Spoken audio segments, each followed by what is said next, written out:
Well, Dazza, since you asked, assuming you asked, I've been keeping up with the winter season, and the first one I looked into was Pupa. I was really looking forward to Pupa because there's not very many good horror anime out there.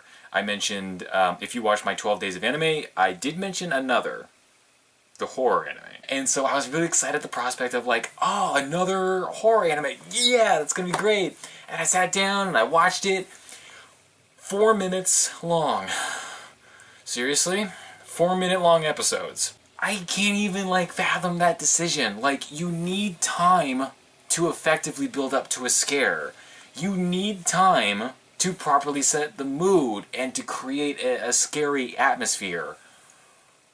4 minutes? Really? Like, what? I'm so upset I went supersonic. And on top of that, the gore was hardcore censored. Like, maybe the reason it was censored so much is because it was censored for 4 minutes because everything else was just too much. I don't know.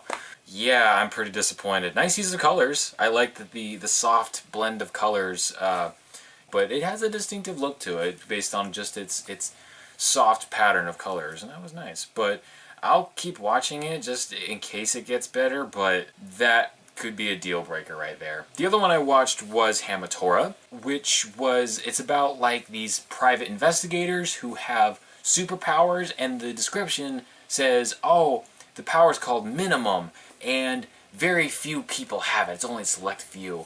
And if I hadn't read that, I wouldn't have known that was supposed to be the premise, because everyone and their mother has this superpower. Like, it borderlines X-Men, the animated series. Everyone has this power. So, minimum, I'm not so sure about. The characters are written like cartoon characters. No one behaves or acts like an actual person. This one guy is eating chicken in another guy's car, and he says, "You can't eat in my car." And he goes, "Okay." And he just pops the glove compartment and just throws the chicken in there. Like, that's supposed to be funny, I guess? There's a girl with a cat tail for no real reason. There's a guy that has bandages on each cheek and then across the bridge of his nose for, again, no real reason. Its two big issues is that the characters are written like cartoon characters, and then the other problem is that its pacing is just so dead. Like, it's just like this the entire time. It's literally just a series of events that happen. There's no flow whatsoever to anything going on. Maybe I don't like Hamatora because I just started watching BBC's Sherlock, and now my expectations of a detective story are just too high. I don't know, but I don't think that's it. Hamatora is pretty, like I said, characters that you can't identify with, and then its pacing is really bad. I'll give it like one more episode, but I don't see it being a wise investment. Another one I watched was Nobunaga the Fool. I figured from the title it'd be about, the Warring States era from feudal Japan.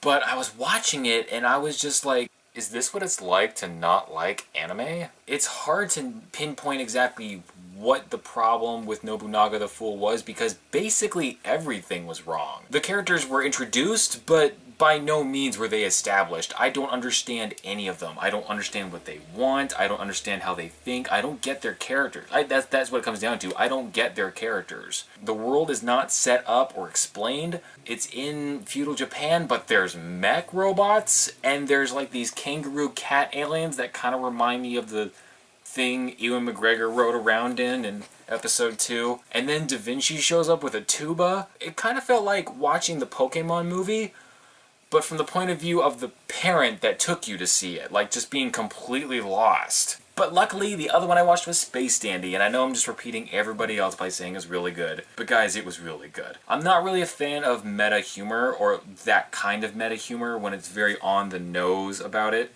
But it was at its funniest when it just kind of let the characters breathe and do their thing and interact with one another. That's when I really enjoyed the humor. There's no overarching story yet. It's only one episode. I didn't expect there to be. I don't even know if I expected there to be one after 10 or 12 episodes, because Samurai Champloo and Cowboy Bebop didn't have an overarching story, and those worked just fine. This is the kind of show that I was expecting when they came out with Kids on the Slope. But, I mean, I loved Kids on the Slope. And the ending was crazy nuts fun. I liked it a lot. Space Dandy, I encourage everybody to go out and support it, so hopefully maybe we can get this kind of westernized treatment that it's getting more often. But, yeah, that's what I've been watching. Thanks for asking, guys.